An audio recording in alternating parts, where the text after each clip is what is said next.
Hello दोस्तों, जय हिंद। देखिए आज हम पॉलिटी पढ़ेंगे। पॉलिटी के अंदर बात करें तो संविधान, जैसा कि हमें कहा भी जाता है, कभी वक्त मिले जब तुम मुझे इम्तिहान से पढ़ना, मैं तुम्हारे हर सवालों का जवाब जवाब का मुकम्मल जवाब हूँ, मैं भारत का संविधान हूँ। तो ये हमारी संविधान की खूबसूरती देखने को मिलती है। यदि हम बात करें संविधान में, तो संविधान के अंतर्गत 22 भाग आ जाते हैं, है ना। और अगर अनुच्छेद की बात करें तो 395 395 उसके अनुच्छेद आ जाते हैं। यदि अनुसूचिया की बात करें, शेड्यूल की बात करें, तो उसमें 12 अनुसूचियाँ आती हैं। तो सबसे पहले हम अनुसूचियाँ लेके चलेंगे कि अनुसूचियाँ क्या होती हैं। अनुसूचिया वन की बात करें तो देखिए, जितने भी हमारे राज्य हैं, अर्थात 28 राज्य, 8 केंद्र शासित प्रदेश हैं, तो उनके नाम के बारे में चर्चा की गई है। तो अनुसूची वन के अंतर्गत क्या दिया गया है? अनुसूची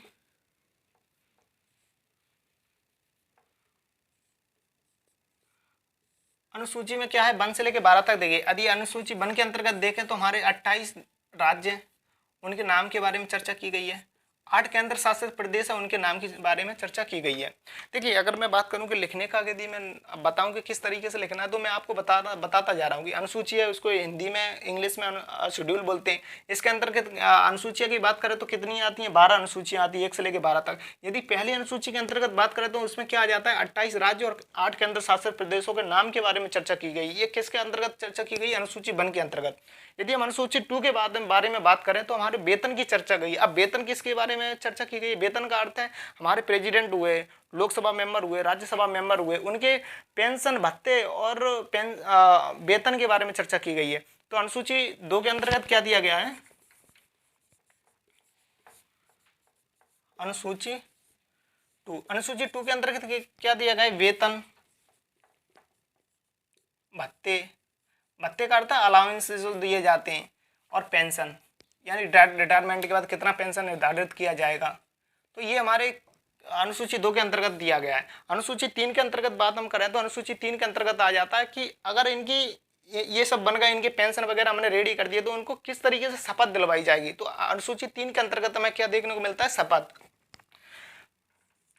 शपथ ये अनुसूची किसके अंतर्गत आता है? 3 के अंतर्गत आता है कि किस तरीके अलग अलग लोग होते हैं। प्रेसिडेंट की किस तरीके से शपथ दिलवाई जाएगी, है ना। प्राइम मिनिस्टर की किस तरीके से शपथ दिलवाई जाएगी। लोकसभा मेंबर होंगे, उनकी शपथ किस तरीके से दिलवाई जाएगी। राज्यसभा मेंबर होंगे, उनकी किस तरीके से शपथ दिलवाई जाएगी। तो ये सब हमें अनुसूची 3 के अंतर्गत देखने को मिलती है कि शपथ किन लोगों की कितनी अलग से दिलवाई जाएगी। तो ये हमें क्लियर हो जाना चाहिए, अनुसूची 3 के अंतर्गत की शपथ की चर्चा की गई है। अब अनुसूची 4 की बात करें तो देखिए, जैसे 4 जैसे आ जाता है तो राज्यसभा जैसे आता है। राज्यसभा में का अर्थ है कि किस राज्य को कितनी सीटें दी जाएंगी राज्यसभा की। तो ये अनुसूची 4 के अंतर्गत दिया गया है। जैसे कि हम बात करें 4 के अंतर्गत क्या दिया गया है कि राज्यसभा में सीटों का आवंटन दिया गया है। सीट्स का आवंटन, यानी किस राज्य को कितनी सीट दी जाएंगी राज्यसभा की। तो ये हमें अनुसूची 4 के अंतर्गत देखने को मिला है। अनुसूची 5 की बात करें तो उसमें अनुसूची 5 बेहद, और वो भी बहुत इंपॉर्टेंट है 5 अनुसूची। देखिए, मैं तो संविधान में तो हर चीज़ पढ़ने का बात यही है कि तुम्हें जीने का तरीका बताता है, किस तरीके से जीना होता है संविधान। और तुम्हारे कोई मौलिक अधिकार है, उनका हनन ना हो, मौलिक कर्तव्य है, उनका हनन ना हो, किस तरीके से हमें जीने की शैली सिखाती है, हमारी संविधान को खूबसूरती देखने को मिलती है। तो राज्यसभा में पहले की बात करें तो सीटों का आवंटन दिया गया है कि कितने राज्यों को कितनी सीट दी जाएंगी। 5 की बात करें तो इसमें SC ST का विशेष प्रावधान दिया गया है। SC ST, अब देखिए, विशेष प्रावधान जैसे ही आ जाता है तो विशेष प्रावधान का अर्थ ये हो जाता है कि हमें कुछ एक्स्ट्रा चीज़ें ऐड करनी होती हैं, उस चीज़ को कुछ एक्स्ट्रा लाभ देना होता है। एक्स्ट्रा लाभ जैसे अगर SC ST है, अगर हम बात करें, अगर हम आरक्षण की बात करें तो जनरल को आरक्षण नहीं मिलता है। वो अलग बात है कि EWS होते हैं, उनको 10% आरक्षण दिया जाता है, लेकिन वो क्यों दिया जाता है? वो आर्थिक रूप से पिछड़े हुए होते हैं, इसलिए उनको आरक्षण दिया जाता है। खैर एनीवे, अगर हम बात करें SC ST का विशेष प्रावधान का अर्थ ये हो जाता है कि हमें आरक्षण दे दिया। आरक्षण दिया तो इसका मतलब इसलिए दिया जाता है कि ये हमारी समानता ला सकें।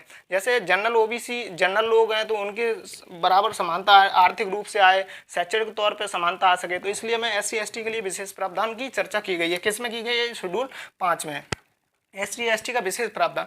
अगर आप अब अनुसूची 6 के अंतर्गत बात करें तो अनुसूची 6 के अंतर्गत ये आ जाता है कि पूर्वोत्तर राज्य हैं, यानी असम, त्रिपुरा, मिजोरम, मेघालय, ये बेहद पिछड़े हुए हैं, इसलिए इनको भी विशेष प्रावधान दिया जाता है। अब विशेष प्रावधान करते हैं हमने कोई एक योजना लाए इन राज्यों में, यानी असम, त्रिपुरा, मिजोरम, मेघालय में, ये 4 राज्य हैं, असम, त्रिपुरा, मिजोरम, मेघालय। इनमें कोई हम 4 राज्यों में हमने कोई कोई हम कोई करता है कि हम कोई मतलब योजना लाए, तो योजना लाने का अर्थ है कि 90% केंद्र सरकार पैसा देगी, 10% केवल उस राज्य सरकार को देना होगा। उन चार राज्यों को, यानी असम, त्रिपुरा, मिजोरम, मेघालय, कोई भी एक देगा उसमें। तो उसमें क्या देखने को मिलेगा कि पूर्वोत्तर राज्य में विशेष प्रावधान दिया है। किसको? असम, त्रिपुरा, मिजोरम, मेघालय, है ना।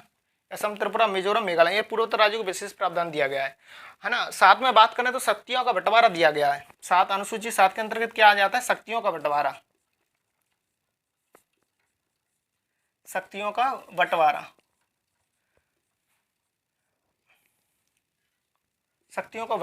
शक्तियों का बंटवारा के केंद्र सरकार भी होगी, स्टेट भी होगी, है ना। एक होती समवर्ती सूची होती है। तो इसमें जैसे अगर स्टेट की बात करें तो इसमें 3 आ जाती हैं। क्या आ जाती है? 3।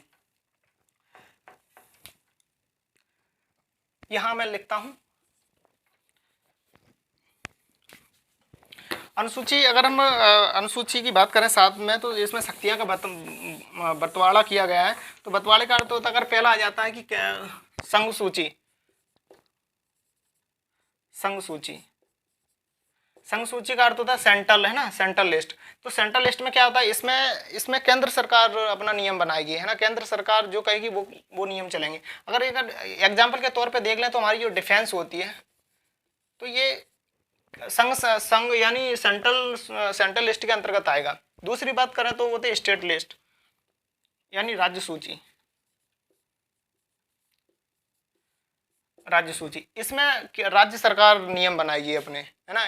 इसके अंतर्गत जितने भी विषय आएंगे वो राज्य सरकार उस पर नियम बनाएगी। अगर हम इसमें एग्जाम्पल के तौर पर बात करें तो जेल है, अपने अपने राज्य सरकार अपने अपने जेल के अंतर्गत अपने अपने अलग अलग नियम बना सकती है। अब ऐसा नहीं है कि अगर हमने बात की कि बैंक का ले लिया, बैंक का किस में आती है?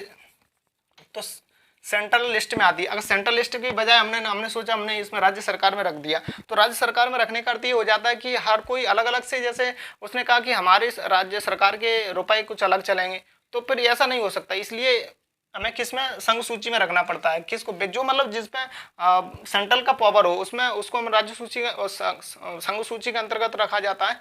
और जो हमारे राज्य सूची के अंतर्गत आते हैं, यानी इनसे निम्न होते हैं, यानी जेल है, राज्य चाहे तो अपने जेल के अलग अलग प्रावधान कर सकती है ना। तीसरा आ जाता है समवर्ती सूची। समवर्ती सूची का अंतर्गत, समवर्ती सूची को इंग्लिश में कहते हैं कंकरेंट लिस्ट। इसके अंतर्गत क्या आ जाता है? जैसे अगर बात करें तो इसमें एजुकेशन आ जाता है।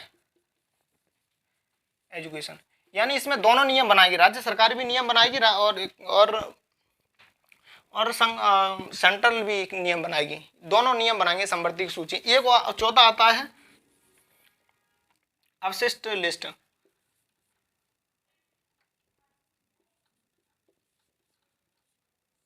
अवशिष्ट सूची आज जैसे हमें देखने को मिलता है, जैसे हमारा संविधान बना, देखिए संविधान की इतनी खूबसूरती है कि उनने ये 14 वो खाली पेज छोड़ के चले गए थे। खाली पेज छोड़ने का अर्थ है कि इसके बाद अगर इन तीनों के अंतर्गत नहीं आती तो आप चौथे के अंतर्गत रख सकते हैं।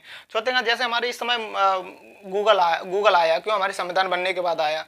यूट्यूब आया, सोशल मीडिया आया, तो ये किसके अंतर्गत रखा जाएगा? अवशिष्ट सूची के अंतर्गत। लेकिन इससे नियम कौन बनाएगा, कानून कौन बनाएगा? तो वो बनाएगी आपकी सेंट्रल गवर्नमेंट। इसमें नियम बनाएगी।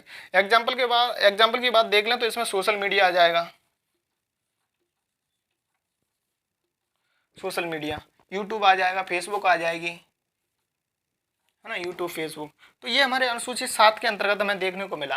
अब अनुसूची हम अगर 8 की बात करें तो 8 में हमें भाषा के अंतर्गत भाषा बताई गई है।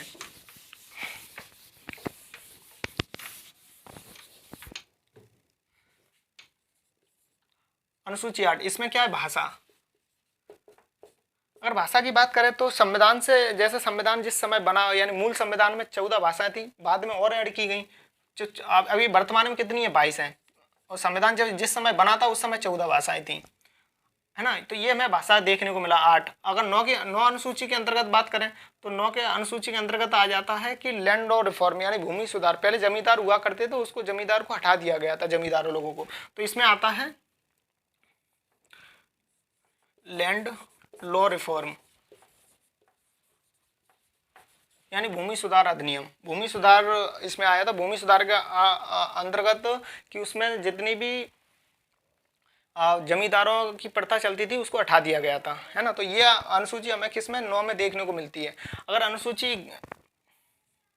10 की बात करें तो इसमें आता है दल बदल कानून। पहले क्या हुआ था, क्या हुआ करता था, जैसे कोई सरकार बनाई हमने, सरकार बनाने का अर्थ है कि उसमें पहले एमएलए एमपी खरीद लिए जाते थे। तो फिर राजीव गांधी के समय उन्हें 1985 में एक नियम बना दिया गया कि दल बदल कानून तब लगेगा जब कोई सरकार नहीं बनी। जैसे हम अभी गुजरात में सरकार बनी है, तो गुजरात में सरकार बनने का अर्थ है कि एक बार तुम चाहो तो चुनाव होने से पहले जिस पार्टी में जाना उसमें जा सकते हो। जैसे ही चुनाव हो चुका फिर आप पार्टी नहीं बदल सकते। तो ये राजीव गांधी के समय दल बदल का कानून आया था, दल बदल का नियम। तो ये हमें 10 अनुसूची 10 के अंतर्गत क्या आता है, दल बदल का कानून।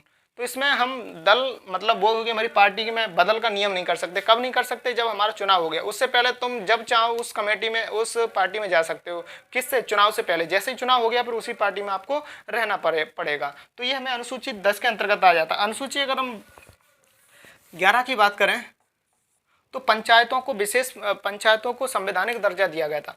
देखिए संविधान अगर पंचायत चाहते तो कॉन्स्टिट्यूशन बना तो उसी समय थोड़ा ऐड कर लिया जाता, लेकिन उस समय भीमराव अम्बेडकर ने सहायता नहीं की, तो इस वजह से ये हमारा फिर बाद में 1992 जाके बना। 1992 इसमें क्या आता है, पंचायतों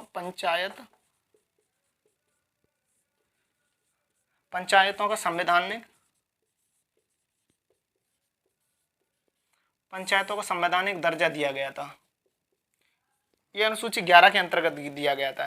ये लागू कब हुआ था, 1993 है ना। और इसमें एक हमने लैंड और रिफॉर्म था, ये 1941 में। ये हमारा पहले हमारी मूल संविधान की अगर अनुसूचियां की बात की जाए तो 8 थी।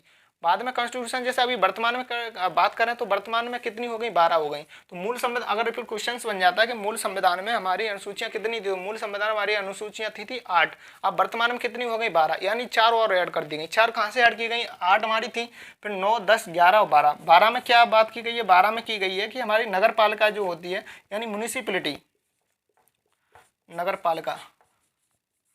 नगर पालिका को संवैधानिक दर्जा दिया गया था। ये भी कब दिया गया था, 1993-92 के अंतर्गत, ठीक है ना। तो ये नगर पालिका की हमें इसमें चर्चा की गई है, किसमें, अनुसूची 12 के अंतर्गत, यानी शेड्यूल 12 के अंतर्गत अनुसूचियाँ। यदि हम इनमें बात करें पंचायत में कितने विषय आते हैं, तो 29 विषय आते हैं। इसमें बात करें नगर पालिका में, तो नगर पालिका में कितने विषय आते हैं, तो इसमें आते हैं 11 विषय। तो ये हमें देखने को मिलता है। समझ में आ गया, इतना क्लियर है यहाँ तक।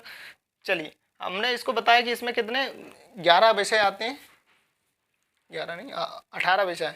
इसमें कितने आते हैं, 29 विषय आते हैं।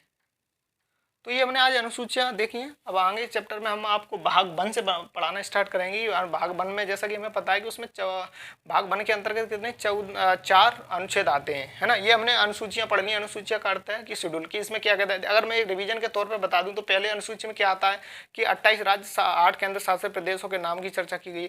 दूसरे में अनुसूची दूसरे के अंतर्गत क्या आता है, इसमें पेंशन भत्ते, है ना, और तुम्हारे क्या वेतन, इनकी चर्चा की गई है। 3 में बात करें तो इनमें राष्ट्रपति, उपराष्ट्रपति, है ना, लोकसभा राज्यसभा के मेंबरों की शपथ के बारे में चर्चा की गई है।